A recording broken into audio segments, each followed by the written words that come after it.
다시 꿈꾸는 사람이라는 주제로 진행되는 2016년도 제17차 새벽 총진군이 다음 주로 다가왔습니다.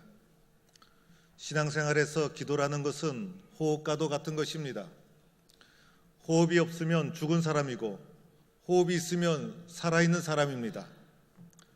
호흡이 간신히 유지되면 병든 사람이라 할 수 있고, 호흡이 왕성하게 활동적으로 되어지는 사람은 건강한 사람이라 할 수 있습니다.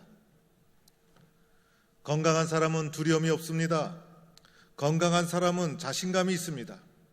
건강한 사람은 피곤하지 않습니다. 건강한 사람에게는 희망이 있고 용기가 있는 것입니다. 이제 우리는 잠자는 기도의 열정을 다시 깨워야 하는 것입니다. 우리 모두에게는 꿈이 필요하지 않습니까? 우리는 꿈 없이 살 수가 없는 것입니다.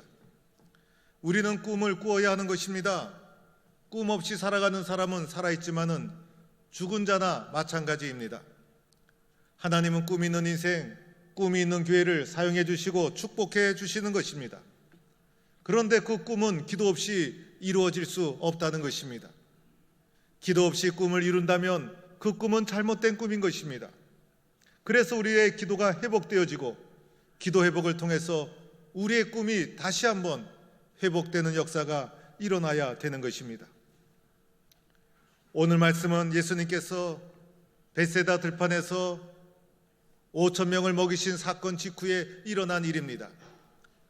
예수님이 행하신 많은 이적 중에 오병이어의 사건, 물고기 2마리와 보리떡 5개로 5,000명을 벳세다 들판에서 먹이신 놀라운 사건은 예수님이 행하신 기적 중에 기적입니다. 그런데 오늘 말씀은 바로 그 사건 직후에 일어난 사건입니다. 예수님께서 5,000명을 먹이신 후에 제자들을 급히 재촉하면서 배를 타고 건너편으로 빨리 가도록 재촉하고 있는 것입니다. 그리고 예수님은 제자들과 동행하지 아니하시고 남아서 벳세다 들판에 있는 5,000명 그 사람들을 다 집으로 돌려보내는 일을 합니다. 예수님께서 왜 이렇게 급하게 제자들을 따로 건너편으로 배를 타고 건너가도록 하셨을까? 무슨 급한 일이 생긴 것일까? 건너편에서 무슨 약속이라도 있었던 것일까? 여기서 건너편은 상징적인 의미를 가지고 있습니다. 건너편이라는 것은 선교적 사역지를 말하고 있는 것입니다. 예수님께서 복음을 들고 가야 할 새로운 선교적 사역지를 가리키고 있는 것인데, 그곳에 복음을 들어야 될 수많은 영혼이 기다리고 있는 것이고, 이 사명을 지체할 수 없고, 그래서 다급하게 제자들을 먼저 보내면서 건너편으로 가도록 하셨던 것입니다. 예수님 없이 제자들이 배를 타고 건너편으로 가게 됩니다. 예수님과 함께 계실 때는 마음도 든든하고 예수님께 의지하는 마음도 있었지만은 예수님 없이 건너편으로 배를 타고 가려고 하니 뭔가 불안하고 염려되기도 하였습니다. 그러나 예수님과 항상 함께 있을 수는 없는 것이고, 언젠가는 예수님도 우리 곁을 떠나게 될 터인데, 제자들 혼자 사명을 자발적으로 감당하는 훈련이 그들에게 필요했기 때문에 예수님은 그들을 혼자 보내셨고, 제자들은 그것을 순종해서 배를 타고 떠나게 됩니다. 제자들이 배를 타고 떠난 후에 예수님 혼자 산에 오르셨습니다. 예수님이 산에서 무엇을 하셨을까요? 예수님이 산에서 하신 것이 바로 기도였습니다. 새로운 사역지로 제자들을 파송하시면서 뒤에서 그 제자들을 위해서 기도하신 것입니다. 제자들의 앞길을 위해서, 그들이 새로운 사역지에서 사명을 잘 감당할 수 있도록, 세상에서 주어지는 환난과 시련을 넘어설 수 있도록 제자들을 위해서 산 위에서 예수님 기도하셨고, 얼마나 오랫동안 기도하셨는지 기도하시다가 날이 저물어 밤이 되고 맙니다. 우리가 인생길을 걸어가다가 주의 일을 하다가 오늘 예수님 없이 배를 타고 떠나는 제자들처럼 외롭게 도와주는 사람 없이 나 혼자 이 길을 걸어가고 있구나라는 생각을 가질 때가 있어요. 그러나 그때도 오늘 예수님이 제자들 위해서 뒤에서 기도하셨듯이 나의 뒤에는 나를 위해서 기도하시는 예수님이 있다는 사실을 우리는 기억해야 되는 것입니다. 제자들이 이제 배를 타고 한참 가다가 이제 바다 가운데 이르게 됩니다. 육지에서 수리를 떠나서 이 표현은 바다 한가운데 이르게 되었다는 것입니다. 바다 한가운데서 제자들이 바람을 만나게 됩니다. 바람을 잘 만나면 배가 힘차게 전진할 수 있습니다. 뒤에서 바람이 불어주면 배가 힘차게 전진할 수 있는 것이고, 달리기를 할 때도 뒤에서 바람이 도와주면 더 좋은 기록을 낼 수가 있는 것입니다. 그런데 바다 한가운데서 제자들이 만난 바람은 역풍, 거스리는 바람, 앞길로 나가지 못하도록 막아서는 바람을 만나게 됩니다. 그 바람과 함께 물결이 일어나게 되죠. 바람과 물결이 거스림으로 제자들이 탄 배가 목적지 건너편을 향하여 전진할 수가 없었던 것입니다. 물결로 말미암아 고난을 당하더라.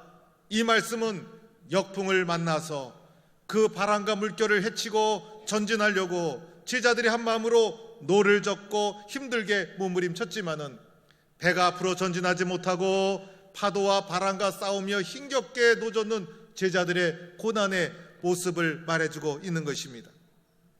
바다 한가운데서 역풍을 만나 밤 사경까지 이렇게 고생을 했다는 거예요. 밤 사경은 새벽 3시에서 5시 사이. 그래서 제자들은 자그만치 5시간 이상을 밤바다에서 역풍을 만나 그리고 파도와 맞서 싸우며 힘들게 노를 젓고 있었던 상황이었습니다. 우리가 신앙생활하다 보면 이러한 역풍을 만날 때가 있죠. 인생을 걸어가다 보면 이러한 역풍을 만날 때가 있습니다. 힘차게 출항을 했지만은 얼마 가지 않아서 전진하지 못하도록 거스리는 바람을 만날 때가 있어요. 사업을 하다 갑자기 힘들고 어렵게 됩니다. 신앙의 길을 기쁨으로 출발했지만은 속상한 일이 생기게 됩니다.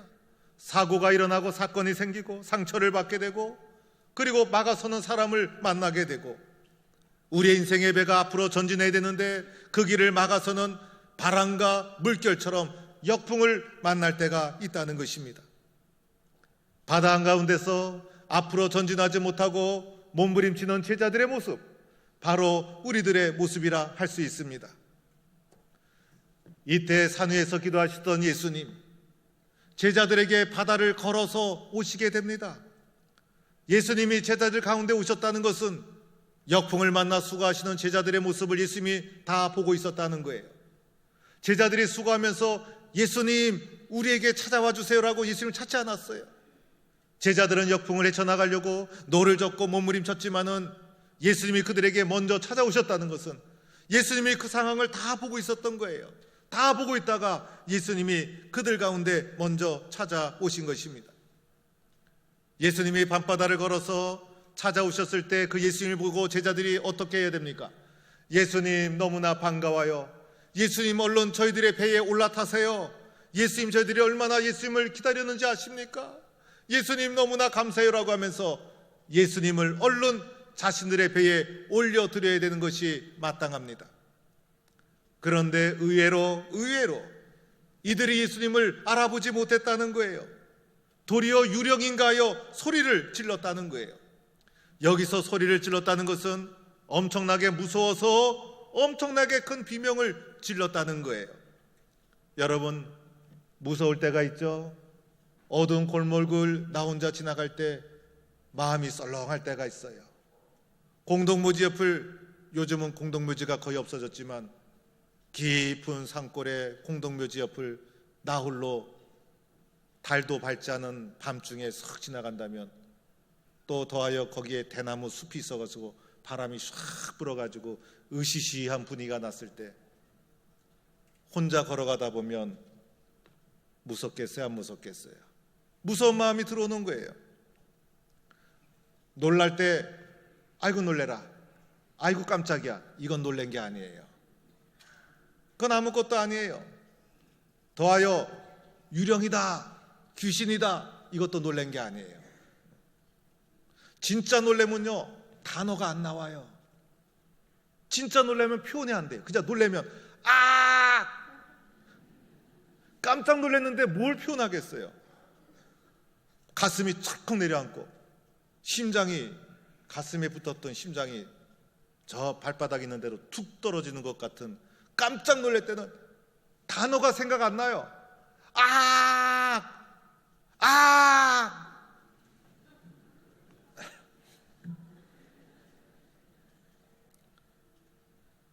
오늘 제자들이 비명만 질렀을 거예요. 비명만 하면서 막 너무 놀래가지고 오늘 그 상황이 바로 이러한 상황이라는 거예요. 제자들이 왜 예수님 못 알아봤을까요? 제자들이 왜 예수님 못 알아봤을까요? 자주 보던 사람 뒤통수만 봐도 알아봐요. 자주 보던 사람은 그림자만 봐도 누구구나 알아봐요.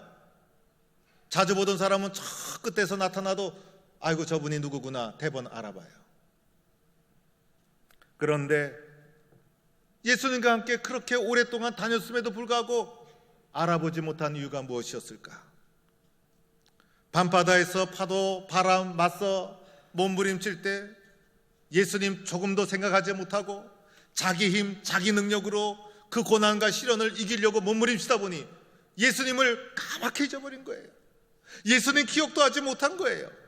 그러다 보니 불현듯 나타난 예수님 알아보지 못하고 놀라게 된 것이에요. 예수님 그들에게 뭐라고 말합니까? 안심하라, 난이 두려워하지 말라. 예수님 그들에게 말씀해 주시는 분이십니다. 이 말씀, 이 음성 듣고 예수님 제자 중에 베드로가 반응하죠. 베드로가 반응하기 시작합니다. 예수님의 음성, 예수의 말씀은 우리의 신앙을 회복시켜 주십니다. 여러분, 기독교는 말씀의 종교, 듣는 종교예요. 눈으로 보려고 하지 마세요. 들으면 보여지게 되는 거예요. 오늘 베드로가 예수님 봤어요? 예수님 알아보지 못했어요. 음성을 들으면서 저분이 주님이시구나 깨닫기 시작하는 거예요.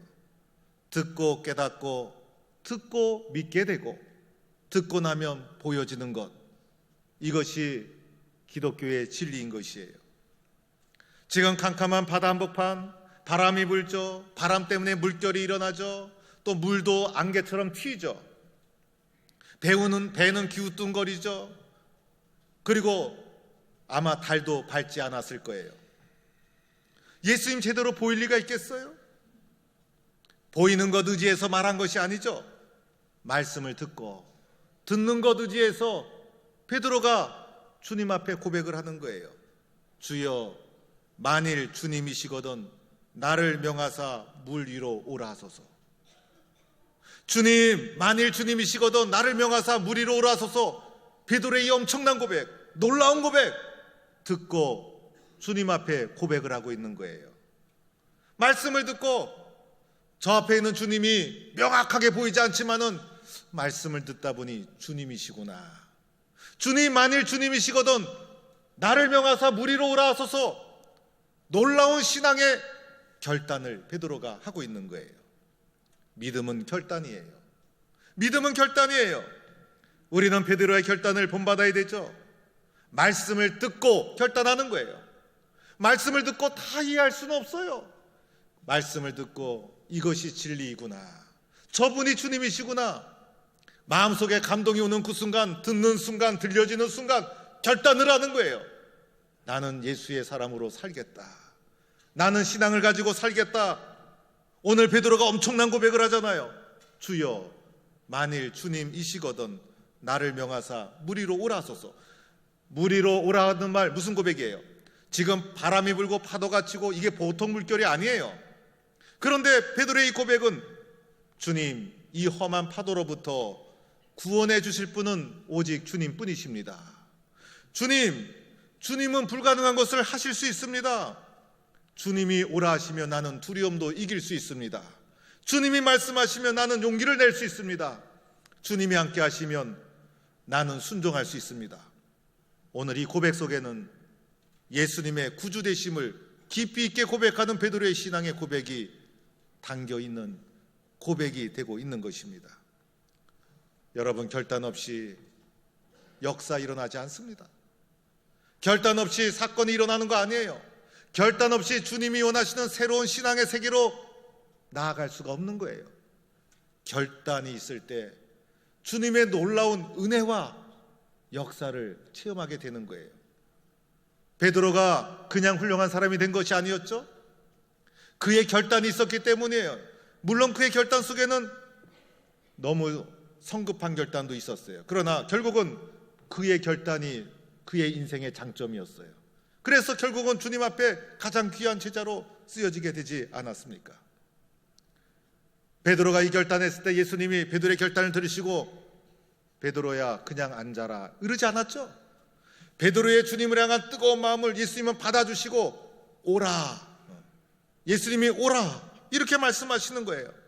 그 마음을 말리지 않고 주님을 향해 일어난 이 뜨거운 마음을 예수님은 받아주시는 거예요. 그러자 베드로가 어떻게 하셨습니까?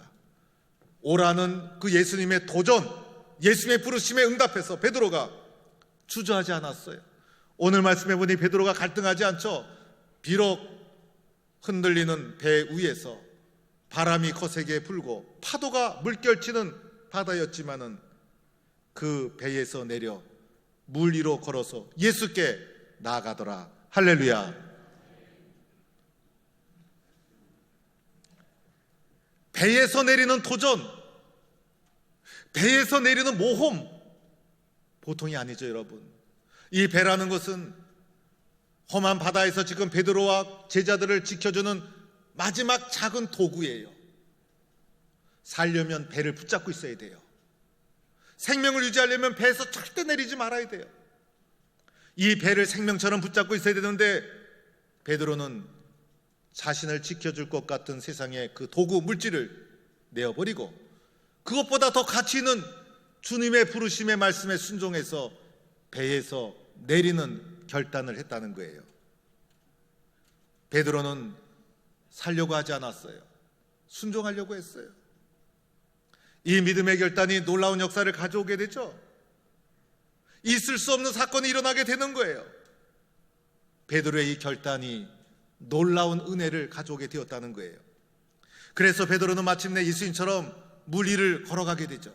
베드로가 어느 정도 걸어갔을까? 배에서 예수님 그 거리가 어느 정도인지 정확히 알 수 없지만은 배에서 내려서 예수님 가까이 간 거예요. 왜냐하면 예수님 나중에 손을 잡아 이끌잖아요. 예수님 가까이 간 거예요. 맨 처음에 배에서 내릴 때 베드로의 결단이 보통이 아니었을 거예요. 오직 예수님만 바라보면서 예수님 외에는 보이지 않았을 거예요. 배에서 내리는 결단이 쉬운 게 아니잖아요. 오직 예수님만 바라보면서 배에서 내렸어요. 그리고 오직 예수님만 바라보며 한 걸음 두 걸음 걸어갔어요.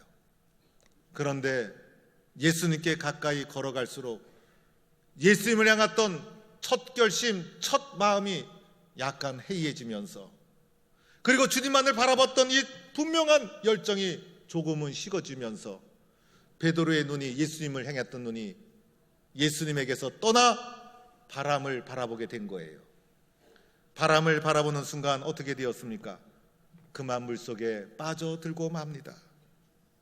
지금 이 바다는 밤바다요, 바람이 있고 물결이 있는 엄청난 바다. 적당한 깊이의 냇가가 아니었다는 거예요.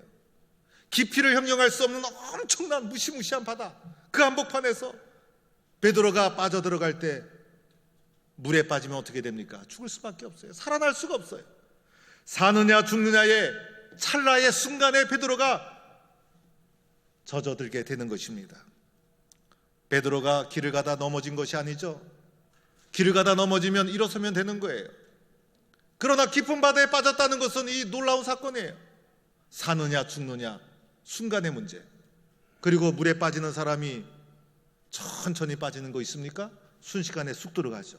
찰나의 순간, 찰나의 순간, 결정의 짧은 순간, 아주 순간에 이 베드로가 물에 빠지면서 어떻게 주님 앞에 반응했는가.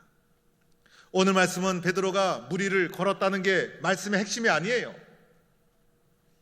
주님 말씀에 순종해서 믿음의 길을 걸어가다가 물에 빠지는 절망의 상황을 만날 수가 있다는 거예요. 그때 나는 어떻게 해야 되는가? 베드로가 무엇을 했는가? 그 태도를 통해서 나는 어떻게 해야 되는가를 말해주고자 하는 거예요. 첫째는 바람을 보던 베드로가 눈을 돌려 다시 주님을 바라보았습니다. 할렐루야.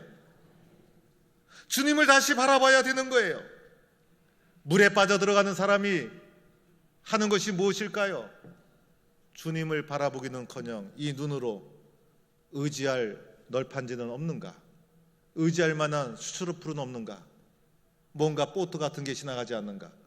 그래서 의지할 것을 눈으로 찾게 되죠. 세상의 물질과 세상의 도구를 찾는다는 거예요. 그리고 자기의 힘과 능력으로 물에 빠져가는 자신을 지키기 위해서 몸부림치죠. 수영을 좀 잘하는 사람 좀 하고 있죠. 그러나 얼마나 가겠어요. 물에 빠져드는 사람은 자신이 의지할 그 어떤 것을 찾게 되고, 그리고 자신의 능력으로 벗어나려고 몸부림칠 거예요. 그런데 베드로는 어떻게 했습니까? 바람을 보던 눈을 돌이켜서 누구를 보았습니까? 예수님을 바라봤어요. 예수님을 바라보는 성도가 될 수 있기를 축원합니다. 두 번째 한 것이 있었어요. 눈으로는 예수님을 보고 입술로는 주여 나를 구원하소서, 주여 나를 구원하소서. 무엇을 말합니까? 주님의 구원을, 주님의 도움을 구하는 기도를 드렸다는 거예요. 오늘 우리에게 적용하면 새벽 청중문에 나와서 주님, 제가 물에 빠져들어가고 있어요. 주님, 제가 잘하고 싶지 않은 장애물을 만났어요. 주님이 도와주시면 안 됩니다. 주님, 나를 도와주세요. 엎드려서 통성으로 주님, 나를 도와주세요. 주님, 나를 구원해 주세요. 믿음으로 주님 앞에 기도를 드렸다는 거예요. 눈으로는 주님을 바라보고 입술로는 주여 나를 도와주소서 기도를 드렸다는 거예요. 마지막 세 번째는 베드로가 주님을 향해 손을 내밀었어요. 믿습니까? 그런데 성경에는 손을 내밀었다는 표현이 나옵니까? 안 나옵니까? 나오질 않아요. 김영걸 목사의 해석이에요. 그런데 제가 아무리 생각해도 베드로가 손을 내밀었을 것 같아요. 예수님이 베드로 빠져들어갈 때 머리 잡고 끄집지 않았을 것 같아요.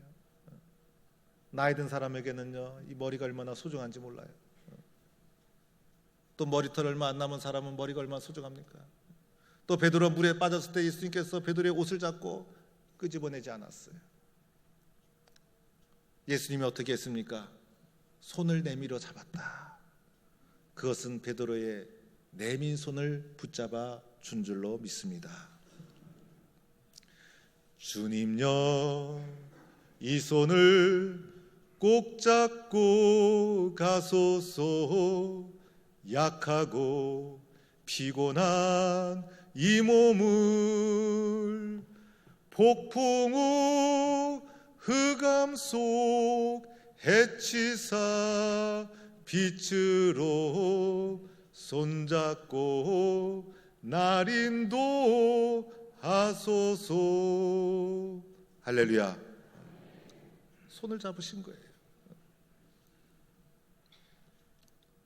그러자 예수님이 베드로의 손을 잡아서 빠져가는 베드로를 이끌어내시고 예수님이 그 배에 타시자 바람도 그치고 파도도 그치고 예수님이 베드로에게 한 말씀 해주셨죠. 믿음이 작은 자야 왜 의심하느냐. 믿음이 작은 자야 왜 의심하느냐. 사랑하는 성도 여러분, 오늘 이 본문은 믿음의 길을 걸어가는 우리들에게 해주신 말씀이에요. 어떻게 내가 믿음의 길을 걸어갈 수 있을까? 오늘 말씀에서 예수님은 여러 가지 상황을 우리에게 제시해주고 있어요. 믿음의 길을 걸어가다가 예수님 없이 밤바다를 헤치며 건너편으로 건너가야 하듯이 외롭고 힘들게 나 혼자 사역을 감당해야 될 외로울 때를 만날 수 있다는 거예요. 또 하나는 바다 한복판에서 거스리는 역풍을 만나고 바다를 만나 앞으로 전진하지 못하고 뒤로 후퇴할 수도 없고 아무리 몸부림쳐도 해결되지 않은 문제와 어려움과 싸우면서 고난 속에 떨어질 때가 있다는 거예요. 또 하나는 주님을 바라보고 성령 충만해서 큰 믿음의 결단을 했지만은 그 결단과 은혜 오래가지 못하고 마치 물에 빠져 죽어가는 베드로처럼 깊은 절망의 늪에 빠져드는 절망의 순간을 만날 수 있다는 거예요. 인생을 걸어가는 우리 앞에 놓인 여러 가지 문제들, 이 가운데서 믿음을 가진 우리들 어떻게 해야 되는가? 베드로가 주님의 제자였잖아요. 믿음을 가지고 살아가는 우리들 어떻게 해야 되는가? 의심하지 말라는 거예요. 의심하지 말고 다시 주님을 바라봐야 된다는 거예요.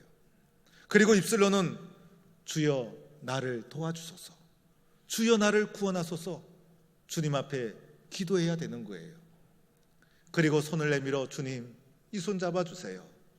주님이 이 손 잡아주셔야 됩니다. 주님을 향해서 손을 내밀어야 된다는 것입니다.